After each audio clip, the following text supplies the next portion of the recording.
इचलकरंजी आसरानगर येथील कचरा डेपोवर कोट्यावधींचा भ्रष्ट कारभार सुरू असून प्रत्यक्षात कचरा प्रक्रिया केवळ कागदावरच दाखवली जात आहे, असा घणाघाती आरोप नगरसेवक तथा शिवशाहू विकास आघाडीचे गट नेते उदयसिंग पाटील यांनी केला। शिवशाहू विकास आघाडीच्या वतीने डेपोची पाहणी केल्यानंतर त्यांनी प्रसारमाध्यमांशी बोलताना महापालिका प्रशासनावर जोरदार टीका केली। दररोज शहरातील कचरा डेपोवर येत असला तरी त्यावर शास्त्रोक्त पद्धतीने प्रक्रिया होत नसल्याचे पाहणीत स्पष्ट झाले। कचऱ्याचे खत करण्याचे काम आदर्श भारत कंपनीला देण्यात आले आहे, मात्र हे काम अत्यंत निकृष्ट दर्जाचे असून त्या ठिकाणी यंत्रसामग्रीही बंद अवस्थेत आहे। कर्मचाऱ्यांना प्रचंड त्रास सहन करावा लागत असून धूळ आणि तीव्र दुर्गंधीमुळे आसरानगर व 102 नंबर साइट परिसरातील नागरिक हैराण झाले आहेत। या प्रकल्पासाठी शासनाकडून 7 कोटी, 5 कोटी आणि नुकतेच 12 कोटी रुपये असे एकूण कोट्यावधींचे अनुदान मिळाले आहे। तरी देखील आजपर्यंत सुमारे 40,000 टन कचरा प्रक्रिया न होता सडक पडून आहे। 1.5 ते 2 लाख टन कचरा प्रक्रिया करण्याचे काम प्रलंबित असल्याचा दावा पाटील यांनी केला। महापालिकेचे काम म्हणजे कंपनीकडून दर्जेदार काम करून घेणे, मात्र ते न करता मर्जीतील लोकांना कंत्राटे देऊन कारभार राम भरोसे सुरू आहे, असा आरोप त्यांनी केला।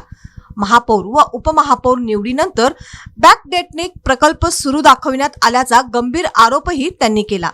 कागदोपत्री प्रक्रिया दाखवून प्रत्यक्षात काहीच होत नाही। मग स्वच्छ भारत अभियानात शहराचा क्रमांक कसा आला, असा सवाल त्यांनी उपस्थित केला। डेपोमध्ये तयार होणारे खत शेतकऱ्यांना प्रत्येकी 500 रुपयांनी विकले जात असून त्यातील निम्मी रक्कम कंपनीला आणि निम्मी महापालिकेला दिली जाते, मात्र शेतकऱ्यांना मोफत खत द्यावे अशी आमची भूमिका आहे, असे त्यांनी स्पष्ट केले। शेतकऱ्यांकडून पैसे उकळून कोणाला सोन्याचे दिवस येणार आहेत, असा टोला त्यांनी लगावला। या संपूर्ण प्रकरणाची सखोल चौकशी करून नैतिकता असलेला सक्षम अधिकारी नेमावा, तसेच सर्व नगरसेवकांची महासभा थेट कचरा डेपोवर घेण्यात यावी, अशी मागणी त्यांनी आयुक्तांकडे केली। पाहणीवेळी नगरसेवक संजय तेलनाडे, राजू आलासे, सयाजी चव्हाण, नितीन कोकणे आदी उपस्थित होते।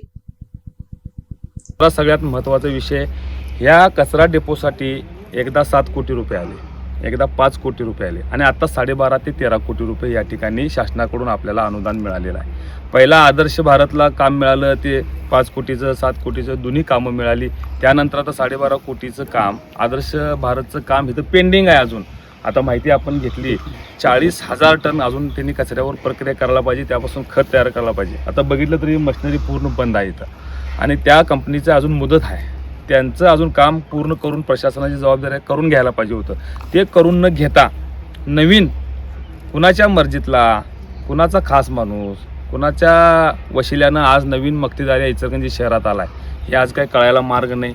या बायोमायनिंग फेज 1 फेज 2च्या आम्ही फायली फक्त वाचनासाठी द्या म्हटलं, ते वाचून कचऱ्याची काय परिस्थिती आहे या इचलकरंजी शहरातल्या सगळ्या नागरिकांना हे जाणून घ्यायचा हक्क आणि अधिकार आहे। यासाठी आम्ही फाईल मागवली, तर ती फाईल देखील या ठिकाणी वाचायला प्रशासन आम्हाला देत नाही, म्हणून आज आम्ही जाग्यावर येऊन परिस्थितीची माहिती घ्यावी म्हणून आम्ही सगळे शिवशाहू विकास आघाडीचे नगरसेवक या ठिकाणी आलेलो आहोत।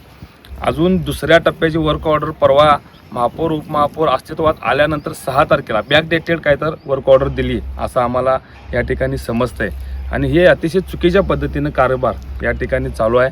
ही मशिनरी बंद आहे, इथं जवळजवळ 1.5 ते 2 लाख टन कचरा अजून या ठिकाणी प्रक्रिया करायचा पेंडिंग आहे। आदर्श भारतकडून 40,000 टन कचरा या ठिकाणी परत करून घ्यायचा आहे, त्यांच्याकडून काम करून घेतलं नाही, तवर नवीन कंपनी आणल्या, त्या नवीन कंपनीच्या मशिनरीचा पत्त्याने ही मशिनरी बंद आहे, हे कधी काम करणार आणि केव्हा कचरामुक्त इचलकरंजी शहर करणार।